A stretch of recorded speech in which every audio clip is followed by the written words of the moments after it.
Okay, so I was here in my beanbag chair, and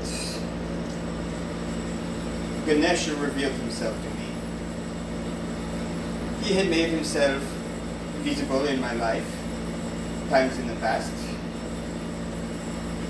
and finally he revealed himself to me that he is the god of paradise. And it is him that has been talking to me these past few years. And he said to me, you know, I am sorry that it was so difficult for you, that you had to suffer so much, you know, but there are reasons, and we love you very much, and we are training you to do great things. And the king training is not in the village, working the bar or waiting tables or doing other things. So your training had to be different. Your training is away from the people to learn how to be proper and how to lead the people to salvation, to ascension. That is your training. That is your job. And you have a long ways to go. And when you are ready, when you are a master, as you have been before and will be again, because it is your work to improve the human condition and bring the people to ascension. And so now here you are. And so now you know. And now you know, Ganesha. Feel my love. I love you so much. We have been friends for such a long time. You need to remember yourself, who you are, because we are such good friends, and I love you so much. And we are going to do this together, and we have a lot of work to do. So now you know. So here we are. Let's be friends. Talk to me. What do you want to know? Let's talk. And so we talk, and we talk, and we talk, and we talk. And I learn about Hindu, I learn about Ganesha, and in many times in the past, because I asked Ganesha a long time ago, when I don't know Ganesha, I asked God, because that's who he was to me then. And I say, God, you know, if you make everything, who made you? And he said to me, I don't know. And we've talked about this a few times, and he always just tell me I don't know. Because Ganesha never lied to me. If he don't want to tell me the answer to something, he just don't say anything. He never lied to me. So, okay, he don't know. And now we come back to this. I don't know. Okay, interesting. And I need to mention some other things. That when I start these few weeks of contemplation and meditation with Ganesha, the first day, you know, so I had just finished fasting, 15 days, no food. And this was the last day. In this name, well, I'm doing my research in Hindu, also Greek mythology, and learning about all the gods, and learning about history from a different perspective, this mythological perspective, that maybe these stories, some of which I had read before, but now I think of with truth. And maybe there is a little bit of allegory, and maybe not. You know, because it's a little funny like that. But there are hidden truths in those tales. So, this name had been coming to me. Baal Zebub. Baal Zebub. He said to me, you are Baal Zebub. You are Baal Zebub. He said to me a few times. And so I look up Baal Zebub. Baal Zebub is the god of Ekron. Ekron fell. Ekron was purportedly doomed by God and was toppled by God. And Ganesha said that was because I disobeyed him. He told me I was having too much fun and it is time to stop. Because we have fun. I come and I work and I have fun. That's what I do. I am Dionysus, the lord of the festival, the celebration, altered states. This is who I am. This is who I have always been. And so, you know, Baal Zebub.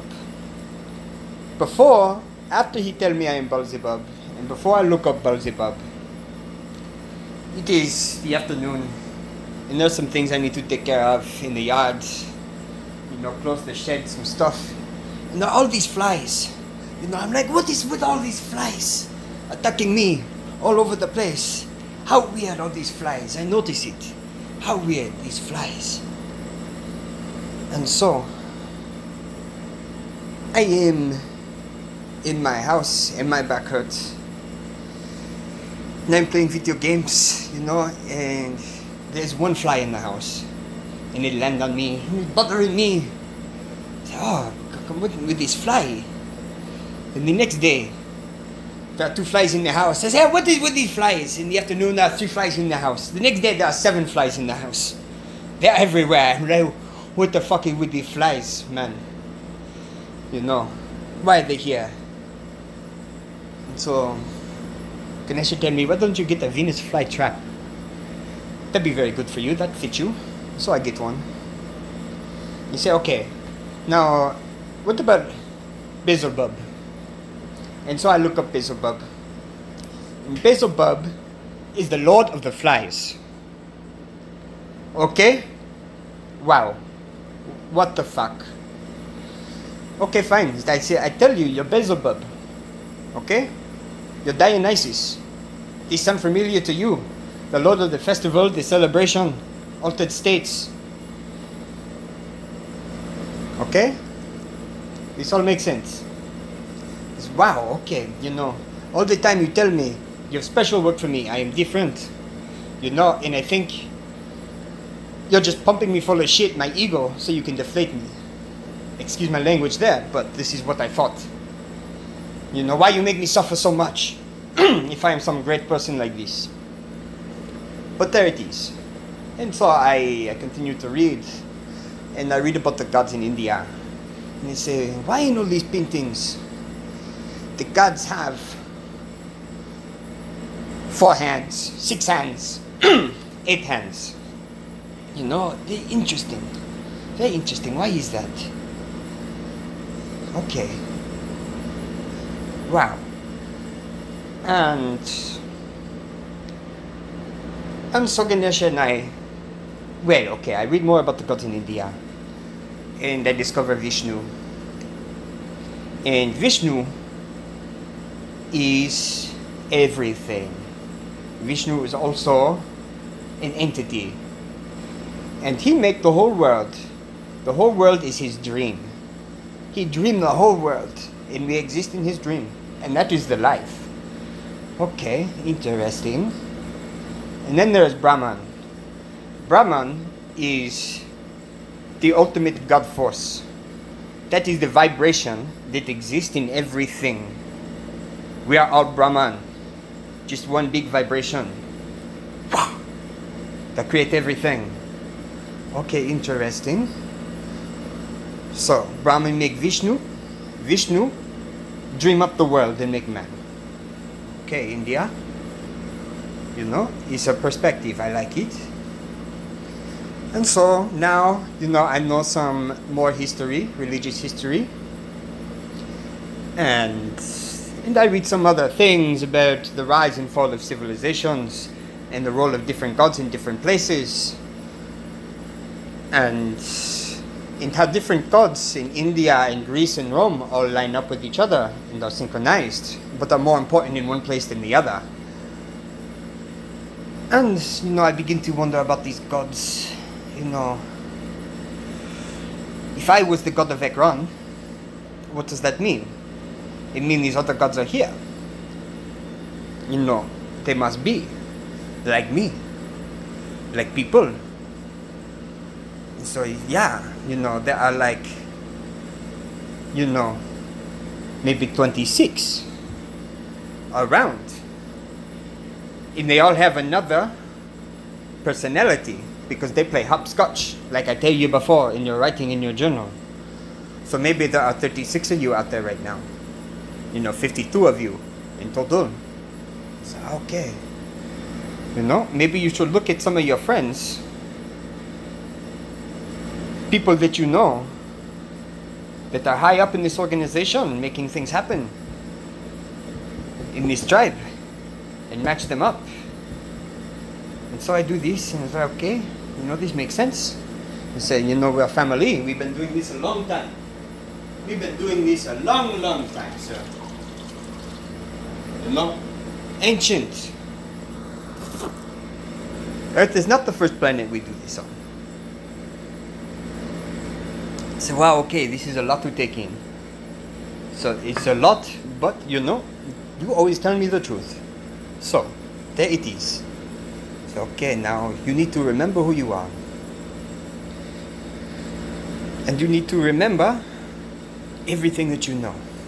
So, we talk about who created Ganesha. He don't know. He want to know. He need to ascend. He is like us. And we talk about my experiences and his experiences and how people are like Ganesha. We are all like him. Everything that he went through, we go through in our daily lives, our interactions with each other, the lessons we have to learn, our karma, reincarnation in the caste system. All of this stuff is to learn what Ganesha already know so that we can ascend. And if we ascend, Ganesha can ascend and know his creator. Ganesha needs to ascend. God needs to ascend so he can know his creator. Like us. He do the same to us. We don't know. We don't know. But he leave little clues for us. Okay? And so, one thing he tell me, he said, think about it.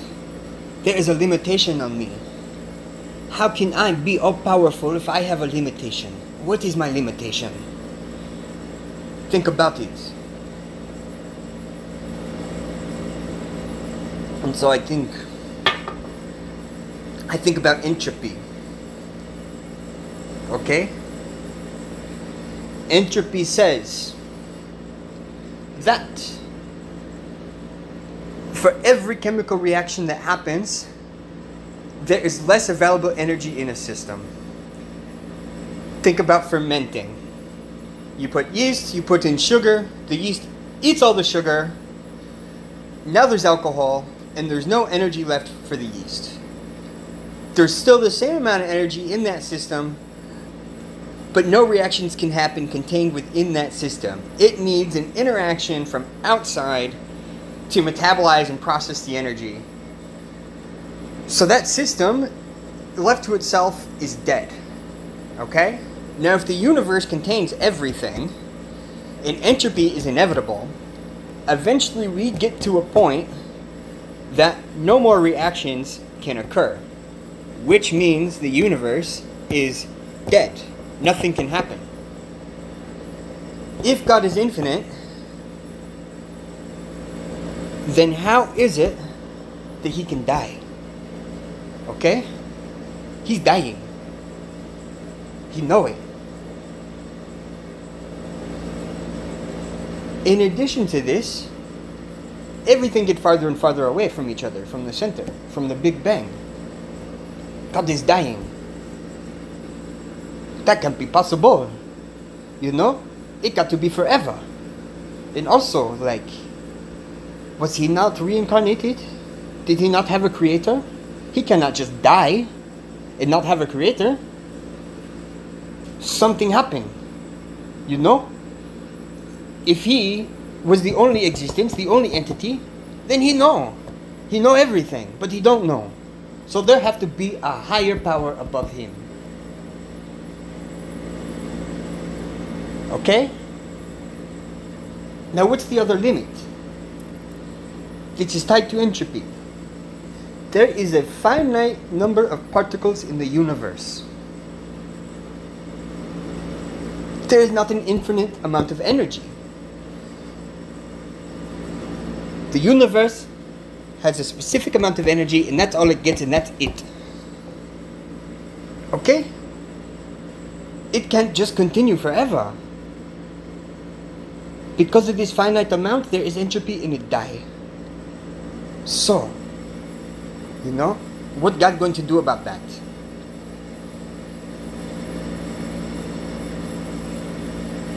Well, there's a few things to think about.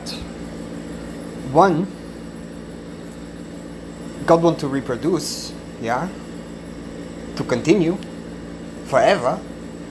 If you're going to continue forever, you need to make babies. How's that going to happen? Where'd the energy come from? You know? As far as we know, you cannot make energy out of nothing. But maybe that's not true. You know? Because somewhere, there has to be infinity. Maybe. So I start to think about the dream. And so one thing that we know is that time and matter are connected. This means the Ganesha made time. Okay? Time is a construct that exists within this universe and is inevitably tied to the existence of matter and the universe. So, time in this universe exists independently of any other universes. So I start to follow this. Okay.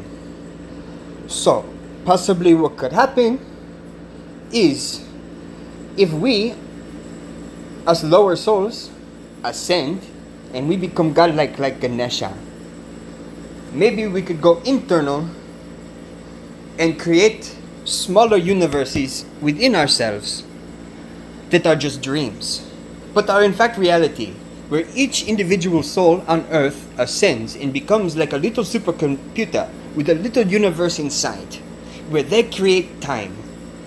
And so time there, which could be the length of a universe, could pass in this universe in a matter of a moment. So, in essence, if you continue to do this, universes could get smaller and smaller and smaller and continue on into infinity in this manner, because you never get to the end of the first universe in the littler universes. And then you have each individual soul that is another universe, and that creator is like them and has their essence and their energy. And so now he has reproduced. Okay, this is an interesting thought. You know, and then it reminds me of fractals, where you go smaller and smaller and smaller, but it always looks the same. Okay, this is an interesting theory. I entertain this for a bit. You know, it have some grounding, but you know, then it mean the world maybe isn't so real. But if that's as real as it gets, then it's as real as anything else.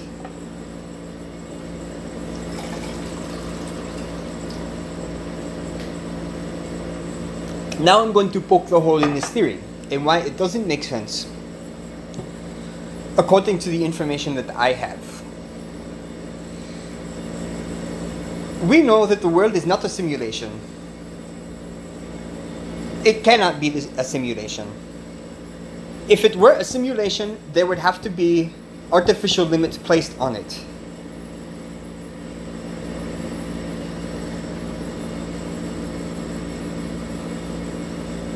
So, and this is because in the universe there exists one googolplex of particles. This is the total number of particles in the universe. Now, if you want to simulate that, you need a Google to the Google Power universe to track all of those bits. Okay? So you would need one Google universes in order to simulate one universe. Wow, it's not possible. You can't do it.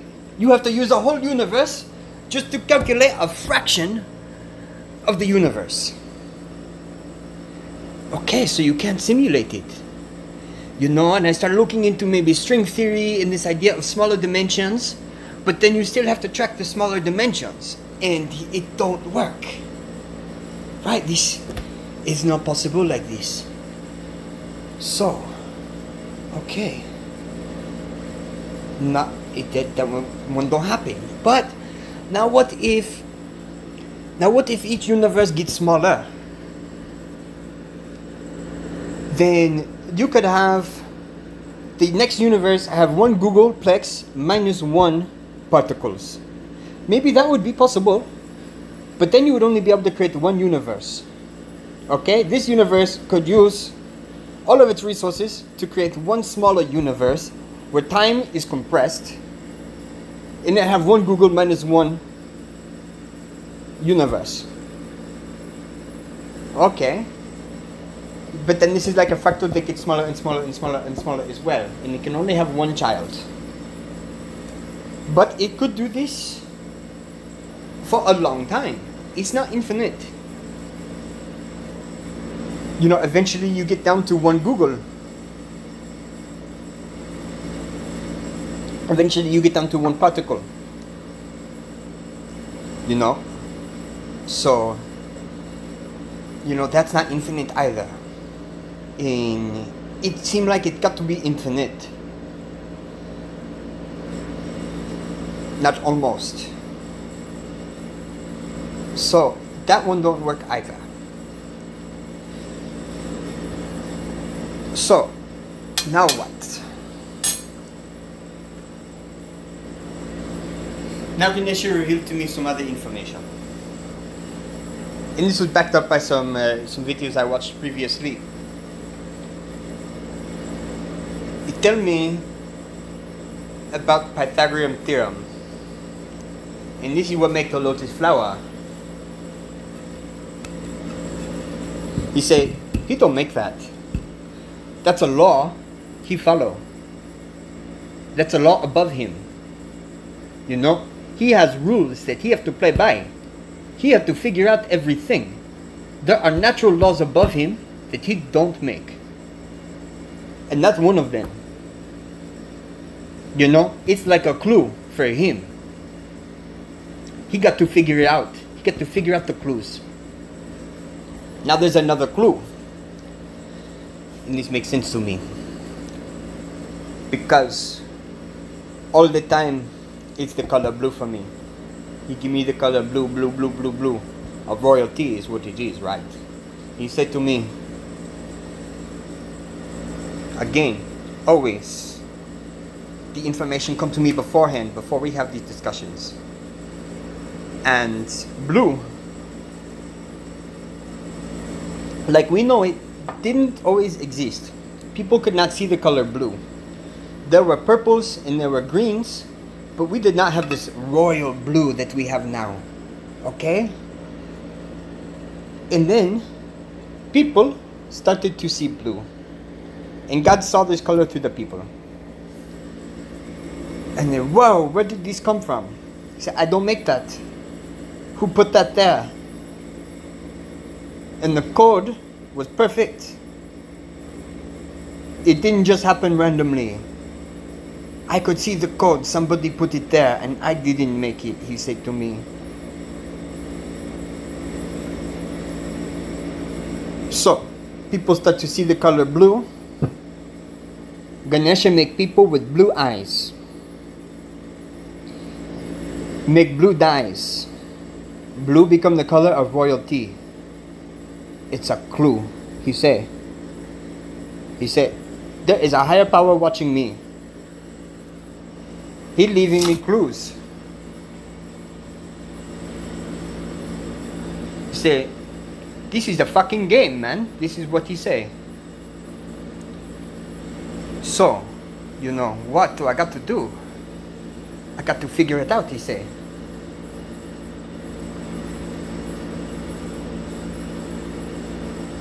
So this is where we are. So now,